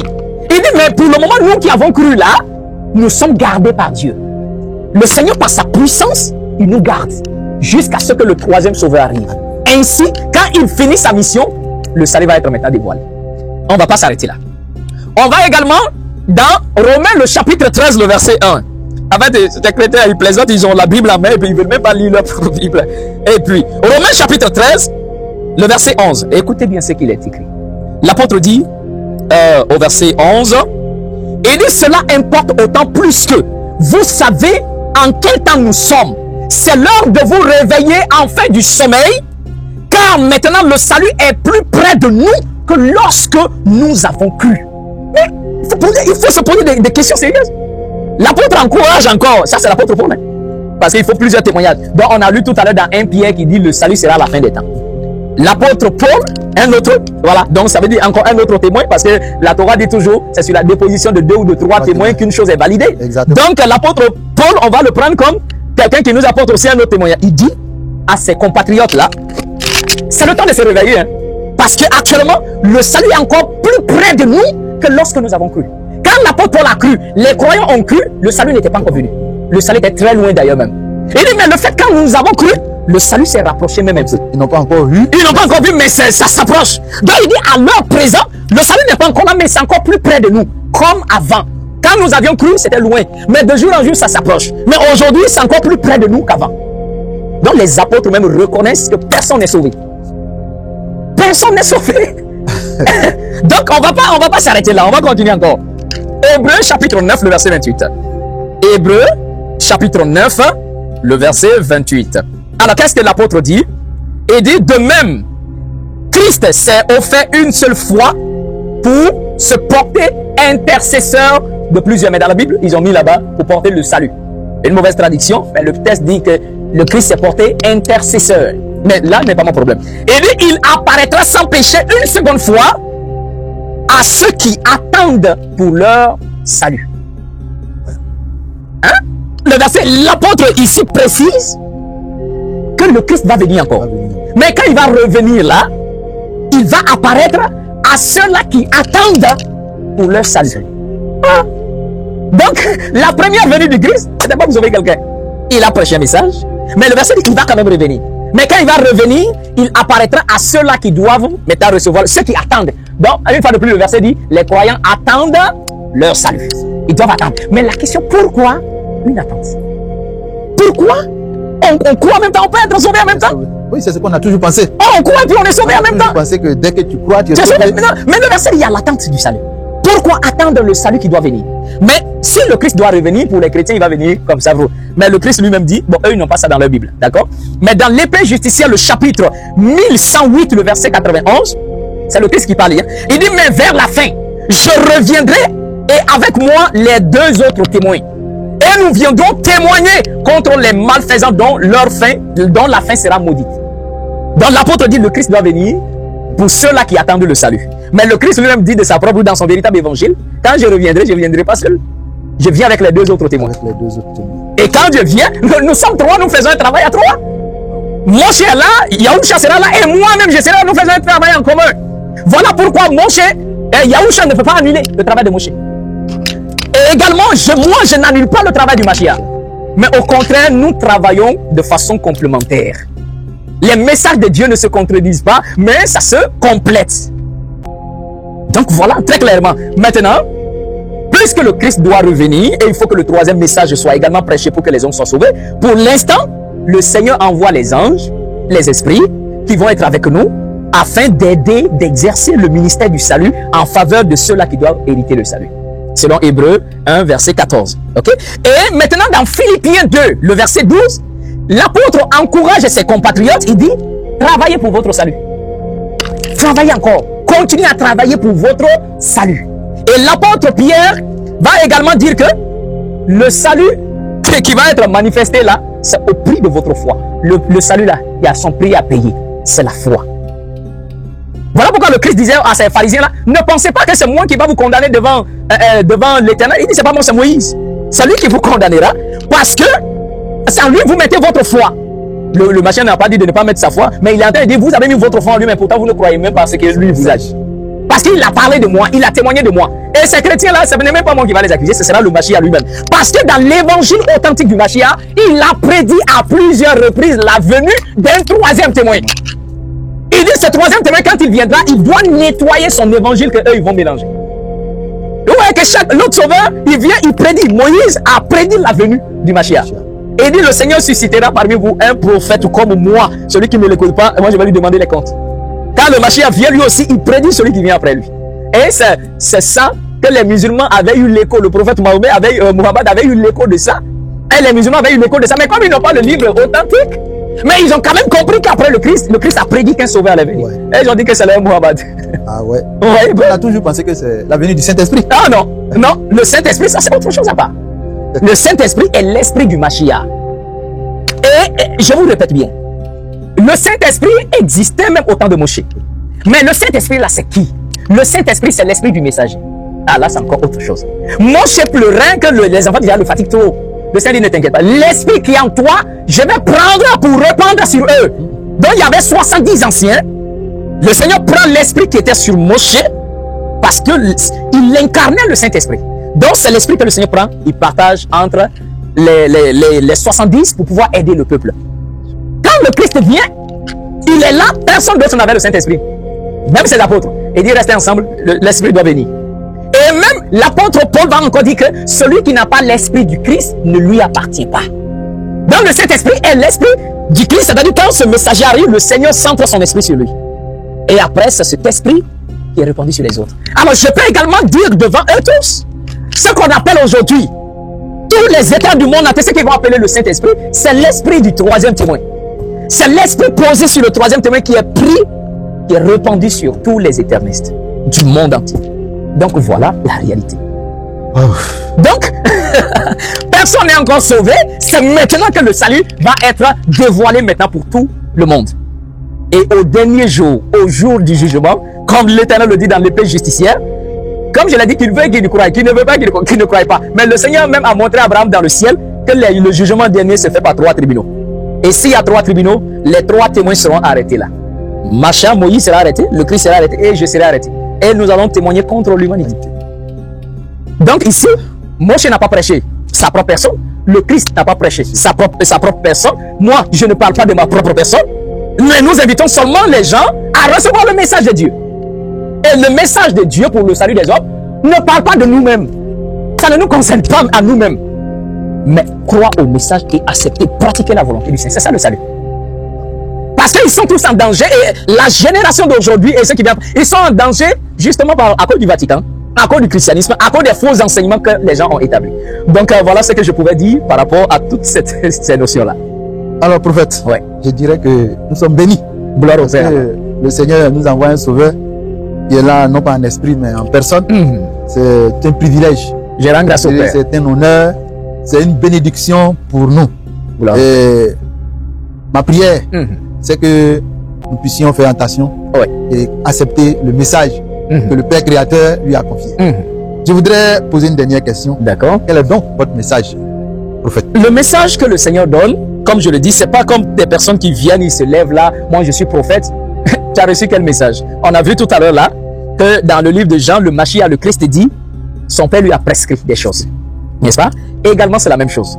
Quand nous partons dans l'Apocalypse, le chapitre 14, bon, dans Apocalypse, le chapitre 7 d'abord, à partir du verset 1, on dit qu'un ange est allé vers le sud, bon, ils ont mis l'Orient, il est allé vers le sud, en Israël, pour marquer les élus du Seigneur, ceux qui doivent être marqués du sceau. Et 144 000 ont été marqués de toutes les tribus d'Israël.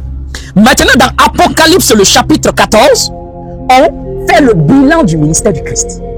Il est le deuxième sauveur, le deuxième témoin. On fait le bilan de son ministère. Apocalypse chapitre 14, à partir du verset 1, il dit, je regardais un agneau, l'agneau qui se tenait sur la montagne de Sion. Et avec lui, les 144 000. Il dit, c'est quand 144 000 avaient le nom de Dieu sur leur front et le nom même du Mashiach sur leur front. C'est ça qu'on appelle la marque de Dieu. Maintenant, il chantait un cantique nouveau. Personne d'autre ne connaissait ce cantique-là, si ce n'est les 144 000 qui ont été rachetés d'entre les hommes. Donc, on fait et on dit que ces 144 000 sont les prémices. D'accord? Ils sont les prémices de la création ou bien du salut des hommes. Donc, à partir du verset 5, on met fin au bilan du ministère du Christ.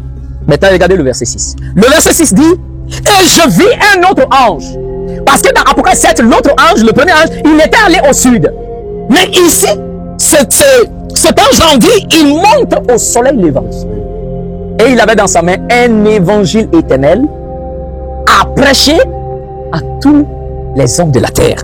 Le verset dit, ayant un évangile éternel à annoncer aux habitants de la terre, à toute nation, toute tribu, toute langue et tout peuple. Il cria d'une voix forte, craignez Dieu, donnez-lui gloire, car l'heure de son jugement est venue, et adorez celui qui a fait le ciel, la terre, la mer et les sources d'eau. Donc cet ange-là a un évangile éternel à prêcher à tous les habitants de la terre. Mais pourtant l'évangile du Christ n'était pas prêché à tous les habitants de la terre. Il dit, je n'ai été envoyé qu'aux brebis perdues d'Israël. Et il dit à ses disciples, n'allez pas chez les Samaritains, allez vers les brebis perdues d'Israël. Mais alors que cet évangile est prêché à tout le monde. Donc l'évangile du Christ était l'évangile des prémices. Alors que l'évangile de la fin est l'évangile de la grande moisson. Les 144 sont les prémices. On se comprend? Donc, mon message est l'évangile du jugement qu'on appelle l'évangile de la moisson. Et c'est divisé en 3 parties. La première partie, comme on le voit dans ce verset, il appelle les hommes à craindre Dieu, à lui donner gloire et à se soumettre à son jugement, car l'heure de son jugement est venue. Et ça, ils peuvent lire dans Malachie, le chapitre 3, le verset 5. L'Éternel dit, je m'approcherai de vous pour le jugement et je me hâterai de témoigner contre vous. L'heure de son jugement est venue. Donc c'est l'évangile du jugement. La première partie appelle les hommes à adorer le véritable créateur de la bonne manière. Ça, c'est la première partie. Deuxième partie de ce même message, le verset 8. Et un autre ange, un second, suivit, c'est-à-dire suivit le premier, et il disait, elle est tombée, Babylone la grande, qui a abreuvé toutes les nations du vin et de la fureur de son impudicité. La deuxième partie de ce message est la chute de Babylone. Et laissez-moi vous dire, vous savez la chute de la Babylone, c'est quoi? L'évangile du jugement, le Seigneur précise que le christianisme est la Babylone nouvelle, la grande Babylone, et ça doit tomber. Babylone nouvelle qui doit chuter, c'est le Vatican, c'est le christianisme, le catholicisme, le protestantisme, et tout ce que vous appelez christianisme là, ainsi que l'islam. Ça, c'est la grande Babylone. C'est la deuxième partie de mon message. Le christianisme doit tomber, l'islam doit tomber. Toutes ces bêtises là, ça doit tomber. Et la troisième partie de ce message, il dit, et un troisième ange les suivit, c'est-à-dire le premier et le deuxième. Et lui, il disait, si quelqu'un adore la bête et son image, il recevra et reçoit la marque sur son front et sur sa main. Lui aussi boira la fureur de le vin de la fureur de Dieu versé sans mélange. Et ceux-là, ils seront tourmentés dans le feu. Donc, troisième partie de ce message, avertit les hommes de ne jamais recevoir la marque de la bête, l'antichrist, qui vient avec un système de croyance dans le monde. Et ceux qui croiront en ce système, c'est ça la marque sur le front. Et ceux qui se mettront à appliquer ce système, c'est ça la marque sur leur main. Parce que le front, c'est la conscience, c'est la croyance. On croit dans son cœur, dans son esprit. Et l'application, c'est la main. Alors, maintenant, voici le troisième message. Maintenant, regardez bien le verset. Quand le message finit d'être prêché, maintenant le verset dit, et j'ai vu un ange. J'ai vu quelqu'un assis sur les nuées et il avait une faucille dans sa main. On dit, il faut lancer ta faucille car la moisson de la terre est mûre. Donc c'est là maintenant qu'on fait la moisson. C'est le salut final. C'est le salut final. Donc tant que le troisième témoignage n'est pas prêché, personne ne peut être sauvé. Quand quelqu'un fait un champ de riz, il y a un temps où on coupe les prémices, mais on ne coupe pas tout le champ. Donc le verset vous dit, le même verset 14 vous dit, les 144 000 que le Christ a sauvés en Israël sont les prémices. Et après, un évangile est donné. Et à la fin de la prédication de cet évangile, maintenant la faucille est lancée pour la grande moisson. Si quelqu'un ne comprend pas ça encore, en tout cas, je ne sais pas qu'est-ce que Dieu va faire encore. Donc, voici le message que le ciel m'a donné quand j'ai été conduit au troisième ciel, c'est l'évangile du jugement. On appelle l'évangile de la moisson. Et tous ceux qui croiront à cet évangile, qui vont croire, obéir au Tout-Puissant, revenir à lui, adorer le Seigneur de la bonne manière, convenablement, et sortir de ces systèmes de mensonges religieux qui les amènent à briser la loi de Dieu, à briser la Torah du Seigneur. S'ils sortent de là et ne reçoivent pas la marque de l'antichrist de la bête, alors ceux-là seront sauvés, bien sûr. Donc voici le contenu. Vous voyez que le contenu de ce message-là ne parle pas de ma personne, mais le contenu de ce message dit adorez Dieu. Véritablement, sortez de ce faux système que les religieux ont établi et ne recevez pas la marque de la bête. Donc voici les grandes lignes de ce message. Ce message ne contient nulle part que et c'est pas le Cohen va mourir pour le salut des gens ou il va être crucifié pour que quelqu'un soit sauvé. Non, moi je ne sauve personne, pas. Je sauve les personnes à travers le message qui est prêché. Donc alors voilà un peu de quoi il est question. Vraiment que le Père éternel soit béni pour cette grande révélation. Le Père est béni. Alors nous sommes en train d'aller vers la fin. Comme vous-même l'avez dit dans votre message, le Seigneur nous appelle par votre message à l'adorer de la bonne façon. Exactement. Je voudrais que vous interveniez sur cette partie. Alors, en quelques mots, quelle est cette bonne façon? L'adoration que le Seigneur nous appelle à faire, c'est le fait d'abord que le monde est devenu très rebelle face aux messagers de Dieu. Quand je parle des messagers de Dieu, ici je ne parle plus des humains, mais je veux parler des anges. Le Tout-Puissant Créateur est au ciel et il gère la vie des gens à travers ses messagers, à travers ses anges. Parce que les anges et les messagers de Dieu humains travaillent ensemble pour le salut du monde. Alors, même je le dis, encore qu'ils prennent leur Bible là, Hébreux 1, verset 14, que les anges sont des esprits mandatés par Dieu pour exercer un ministère en notre faveur. Ceux qui doivent hériter le salut. Si tu les rejettes, si tu les abandonnes, c'est fini pour toi. Ça, c'est la première des choses. Deuxièmement, on les a fait croire qu'il n'y a qu'un Dieu. Ils ne savent même pas c'est quoi le mot Dieu. Le mot Dieu, qui est le terme Elohim qu'ils ont traduit, le mot Elohim signifie les êtres souverains qui gèrent la vie des humains. Voilà pourquoi dans leur Bible, ils ont traduit au commencement, Dieu créa les cieux et la terre. C'est absolument faux. Quand nous prenons le texte hébreu, je ne cesserai de répéter jusqu'à ce que ça entre dans l'esprit. Le verset dit, Bereshit bara Elohim et Hashamayim ve et haaret. Au commencement, les dieux créèrent les cieux et la terre. Dans Somme, le chapitre 82, le verset 1 et 2, il dit, l'Éternel se tient dans l'assemblée des dieux. Il juge au milieu des dieux. Donc le Tout-Puissant est au ciel. Il a créé les dieux et il les a envoyés afin de gérer nos vies. Et ces dieux-là, d'autres habitent dans les eaux, qu'on va appeler les anges des eaux, les anges de la terre, les anges du feu, les anges de l'air. Ils sont un peu partout. Et à chaque fois qu'on a besoin de quelque chose, nous c'est vers eux que nous partons. Donc, quand la parole nous dit d'adorer le véritable souverain, il y a plusieurs dieux et il y a le Dieu des dieux. L'adoration signifie quoi? Parce que pour les chrétiens, l'adoration c'est se mettre à genoux. Oh mon Seigneur, tu es grand, tu es puissant. C'est pas ça l'adoration. L'adoration est une conception dans l'esprit. L'adoration c'est, par exemple, je prends cette bougie. Je dis, oh bougie, tu es le maître suprême au-dessus de tout. Après toi, personne d'autre n'existe. Donc le fait de placer la bougie au-dessus de toute autre chose, c'est ça l'adoration. Donc l'adoration c'est pas se mettre à genoux. C'est le fait de placer quelqu'un à un haut niveau absolu. Et les chrétiens là, ils tombent dans l'idolâtrie, ils adorent le Mashiach. Pour eux, Jésus est leur Dieu, donc ils l'adorent. Mais pourtant, la parole dit que le Christ est le premier-né de la création. Quand on dit le premier-né d'une famille, c'est celui-là qui est né premièrement. Donc le premier-né de la création c'est ce qui est créé. Le premier-né de la création, C'est celui qui a été créé premièrement. Donc si vous adorez celui qui a été créé et le créateur, vous le laissez où? Là est le problème. Pourtant l'apôtre dit, c'est eux qui ont changé la vérité de Dieu par le mensonge, eux qui ont adoré la créature au lieu du créateur. Donc ceux-là sont tous des égarés. Donc l'adoration authentique, véritable, demande de croire qu'il y a un seul maître suprême au-dessus de toute chose. Et c'est celui qui est le maître suprême. Celui que nous adorons. Maintenant, tous les esprits intermédiaires qu'il a créé pour gérer nos vies, eux, on les honore, on les respecte, on ne les adore pas. Donc le Christ même fait partie de la création. On n'adore pas le Christ. On n'adore pas Moshe, on n'adore pas le Christ, on n'adore pas Yashael, le Kohen Hanazi. Non. Parce qu'en haut de nous, il y a des êtres suprêmes. On se comprend? Maintenant, se mettre à genoux, ça c'est le geste qui accompagne l'adoration. C'est un signe de respect. On peut se prosterner devant un homme. On peut se prosterner devant un roi. Mais dans notre esprit, il y a quelqu'un qui est plus grand que lui. Donc l'adoration ne lui revient pas. Mais on l'honore. La parole dit honore ton père et ta mère. Quand on honore son père et sa mère, est-ce que ça veut dire qu'on l'adore? Qui ne s'est jamais prosterné devant ses parents? On se prosterne tous devant nos parents. Mais ça ne veut pas dire qu'on les adore. Dire même que tu es grand, tu es puissant, tu es fort, ce n'est pas l'adoration. Ce sont des paroles de louange. Donc l'adoration revient à croire qu'il y a un seul maître suprême dans les cieux. Ce n'est pas Yashael, ce n'est pas le Christ, le Mashiach, ce n'est pas Moïse, ce n'est pas les anges, mais c'est le tout-puissant créateur dans les cieux. Celui qu'on adore.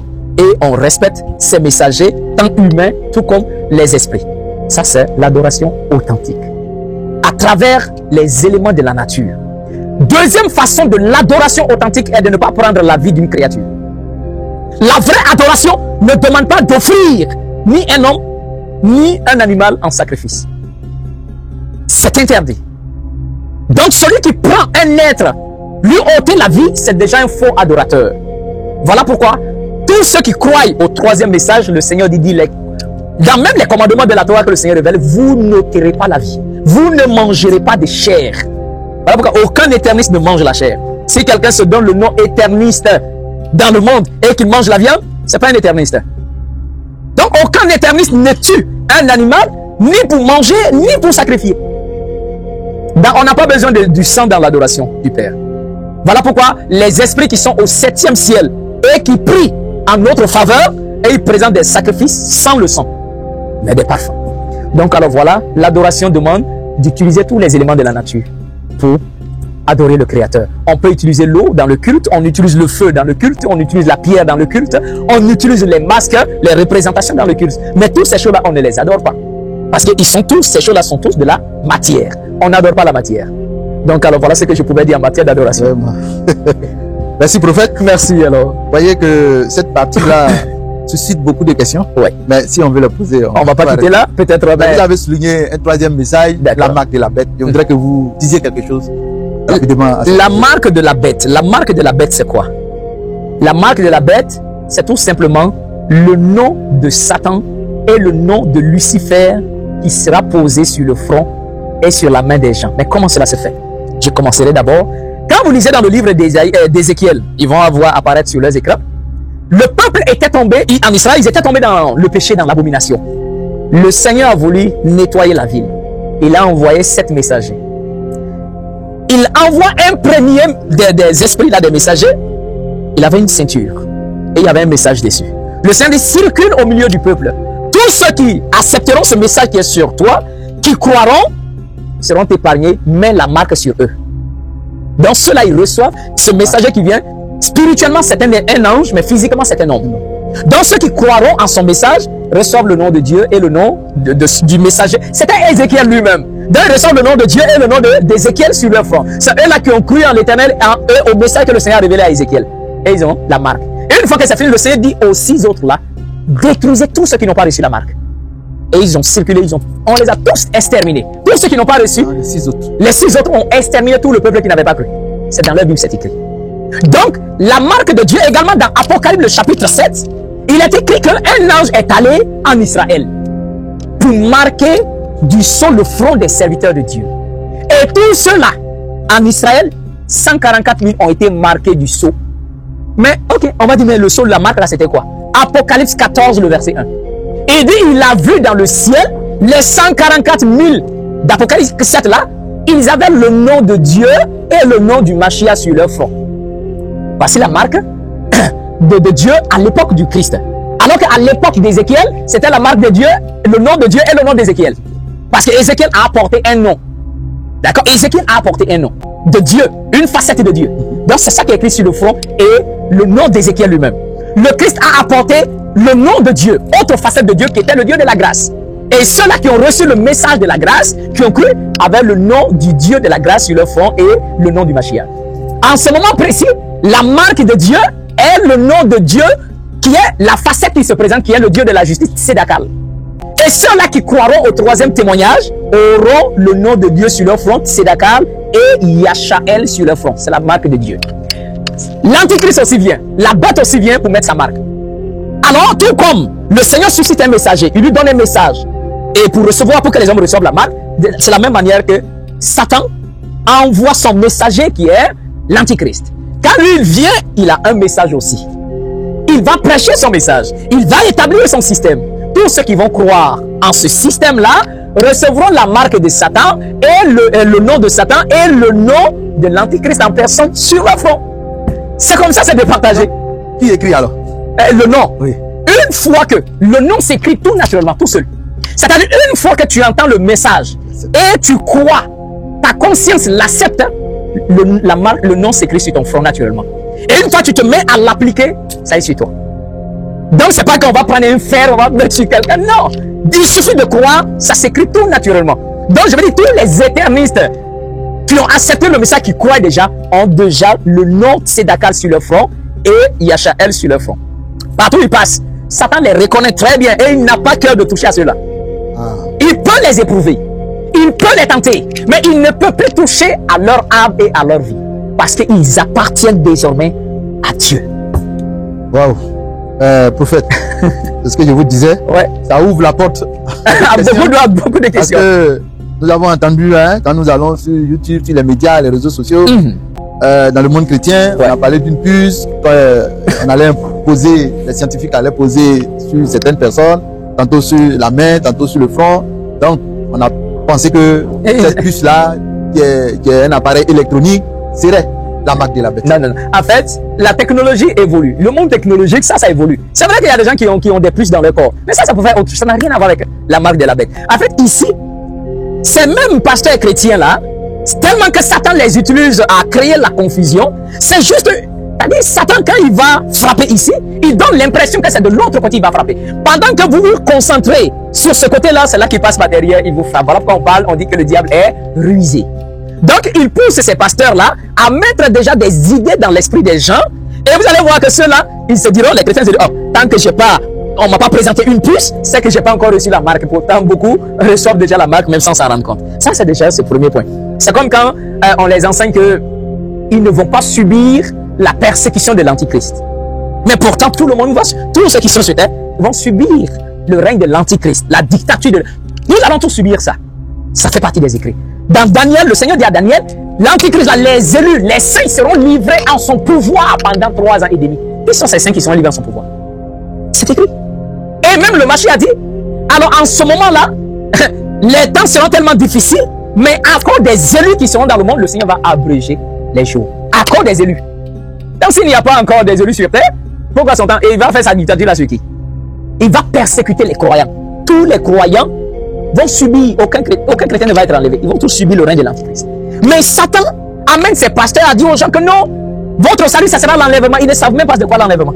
Et il dit non, vous allez être enlevés et puis on va vous prendre pour vous amener au ciel. Et tous ces chrétiens ont ça dans leur esprit. Mais ça va être une grande déception pour eux. Parce que le jour où ils ne seront pas enlevés, parce que ça ne va pas arriver, mais le jour où ils verront l'Antichrist en face d'eux, en train de mener sa dictature, mais ils vont sombrer dans le désespoir. Parce qu'ils vont commencer à crier, j'ai pas été enlevé, c'est que j'ai vécu une mauvaise vie. Donc la déception va tellement être grande, ils se diront, c'est que on n'est pas... Non, on est déjà là, ça finit. Et vous allez voir, vous voyez comment cela ne pourront jamais résister à l'Antichrist. Mais pourtant, le verset dit, nous allons subir. Et ceux qui comprennent vont déjà plier leurs manches. Et ils vont traiter leur foi pour pouvoir résister à cet homme impie là quand il apparaîtra. Donc vous voyez déjà le danger qu'il crée. Un grand danger. Et donc vous dites qu'il n'y aura pas d'enlèvement? Non, ce qu'ils appellent l'enlèvement là, c'est pas comme eux ils croient. L'enlèvement, c'est l'accomplissement d'une prophétie que le Seigneur avait donnée à Abraham. En disant à Abraham, la terre d'Israël, là, je donnerai ça à tes descendants. Donc, actuellement, tous les Israélites sont en exil. C'est pas ce faux Israël. Hein. Israël authentique, c'est depuis le Cameroun, le Congo jusqu'en Afrique du Sud. C'est là le territoire d'Israël authentique, Israël noir. Mais actuellement, nous sommes dispersés. Je suis Israélite, biologiquement de la tribu de Ménachia en Côte d'Ivoire. Il y a d'autres Israélites de par le monde entier, aux extrémités là-bas. Et ils ne peuvent pas prendre billet d'avion pour venir. Et c'est dans ce contexte-là que le Christ doit venir accomplir cette prophétie de rassembler les Israélites. C'est dans ce contexte, quand il vient, il reste dans les airs. Et il reste là, tous les Israélites biologiques dans tous les coins du monde ressuscitent. Ceux qui seront morts ressuscitent, ceux qui seront vivants seront transformés et ils montent vers lui. Mais ce ne sera pas seulement que les croyants qui ont cru au temps de Moshe, au temps du Mashiach lui-même et au temps de Yashaël, le troisième témoin, même ceux qui, même s'ils étaient morts, ils ressuscitent également. Et ceux qui seront vivants seront transformés et seulement que les enfants d'Israël biologiques vont monter vers lui. Et le Mashiach les ramène sur leur terre, la terre de leurs ancêtres. Mais les autres là, même s'ils ont ressuscité, vont rester dans leur pays à eux. Donc c'est là qu'on parle maintenant de millénium. Et le Mashiach viendra régner sur terre ici avec les 3 témoins. Et le Mashiach sera, Moïse sera assis là avec les 70 qui ont aidé dans la mission. Et le Mashiach sera assis avec les 12 disciples. Il a dit quand le royaume sera établi, vous serez assis sur les 12 trônes en train de juger les 12 tribus d'Israël. Il n'a pas dit que les apôtres là vont juger les autres nations. Et il dit quand le royaume sera établi, vous serez assis avec moi sur 12 trônes en train de juger les 12 tribus d'Israël. Alors qu'en ce moment, Yashaël sera assis avec ceux-là qui ont été les disciples autour de lui et ils vont juger toutes les autres nations. Ce n'est pas les apôtres qui vont juger les autres nations, ça n'existe pas. Donc, le retour des enfants d'Israël sur leur territoire, c'est le Mashiach qui le fait. Et c'est ça qu'on appelle l'enlèvement. Et c'est ça cela qui défend. Il y a plein de choses à dire. Ah oui, merci prophète. Il n'y a pas de souci. Merci prophète pour la profondeur et la qualité du message. Pour moi, c'est une révélation. D'accord. Je bénis le nom du Tout-Puissant. Et c'est avec un plaisir. Alors, nous sommes à la fin de notre entretien. D'accord. Je voudrais que vous nous donnez le dernier mot. En tout cas, je veux m'adresser à tous ceux qui sont sur terre actuellement parce qu'ils sont, d'accord, sous l'avènement du 3e témoignage de Dieu. Je veux encore m'adresser à tout le monde. Quand on parle de salut, ce n'est pas un homme dans sa personne qui sauve. Non. C'est Dieu lui-même qui est le fondement de notre salut. Mais il est esprit. Pour dévoiler son salut sur la terre, il a besoin de parler aux hommes. Donc, et pour parler aux hommes, il est obligé de d'utiliser des hommes pour parler aux hommes. C'est dans ce contexte qu'il a utilisé Moïse pour parler. Il a utilisé le Mashiach pour parler. Et en ces derniers temps, il utilise ma petite personne que je suis pour parler. Donc, quand je dis je suis le 3e sauveur, le 3e témoin, ce n'est pas mes yeux qui sauvent quelqu'un. Ce n'est pas ma mort qui sauve quelqu'un. Mais c'est le message que j'ai reçu d'en haut du Père et que je les donne. C'est ce message-là qui les sauve. Moi, je ne suis qu'un instrument. Ok, je ne suis qu'un instrument par qui le Seigneur passe pour donner sa parole. Donc, il ne faudrait pas qu'il voie ma personne. Ce n'est pas la taille qui compte, ce n'est pas l'âge qui compte, mais c'est Dieu qui est tout, en tout. Donc, une fois de plus encore, pour tous les éternistes, j'aimerais vous dire d'abord, vous avez reçu le nom de l'Éternel et de son messager sur le front. Le diable ne peut pas vous toucher. Tant que vous restez dans la volonté du Seigneur, vos âmes sont sécurisées par les anges de Dieu. Cela ne veut pas dire que vous ne serez pas éprouvés. Vous pouvez être éprouvés. Mais vos âmes demeurent dans la main du Seigneur et de ses anges pour vous gérer. Et l'ange qui est avec... Parce que Moshe a été envoyé avec un ange que le Seigneur va pour aider. Le Mashiach, pareil. Dans le cas le Mashiach, on dit le Mashiach a donné le message à son ange. Et c'est l'ange du Mashiach qui a donné le message à Jean. Également, Yashaël vient avec un ange du Seigneur. Il a en main son grand registre pour écrire le nom de tous ceux qui croient en lui. Et c'est lui qui les marque. Dès que quelqu'un croit, il écrit son nom et il le marque. Quelqu'un croit, il écrit son nom et le marque. Mais si un éterniste commence à vivre dans le mal, son nom va être tout naturellement rayé et le nom du Seigneur s'efface tout naturellement sur son front. Voilà ce que je pouvais dire. Maintenant, ceux qui ne sont pas des éternistes, il les invite à venir au salut. Là, c'est encore une grande bonté du Seigneur de donner à l'humanité le dernier sauveur et le dernier témoin. Parce que le Seigneur lui-même a établi ce principe-là dans sa parole. Et un seul témoin ne sera pas suffisant pour établir la culpabilité de quelqu'un, quel que soit le péché. Mais terrestrement, ici sur terre, c'est sûrement sur la déposition de 2 ou de 3 témoins. Mais l'affaire du salut est quelque chose d'extrêmement important. Donc, il faut obligatoirement 3 témoins. Et ainsi, Moïse est un témoin, le Mashiach est un témoin, et je suis moi-même témoin contre l'humanité. Il n'y a pas d'excuse. Bien, nous sommes à la fin de notre entretien. Merci, prophète. Merci. Pour toute la révélation. Gloire soit rendue au Père. Pour le message que le Père t'accorde pour nous les humains. Gloire soit rendue. Et ma prière, c'est que ce message-là soit accepté. Je remercie tous ceux qui nous ont suivis. D'accord. Que la bénédiction du Très-Haut soit sur eux. Et nous vous donnons rendez-vous à la prochaine fois. Shalom. Shalom, shalom.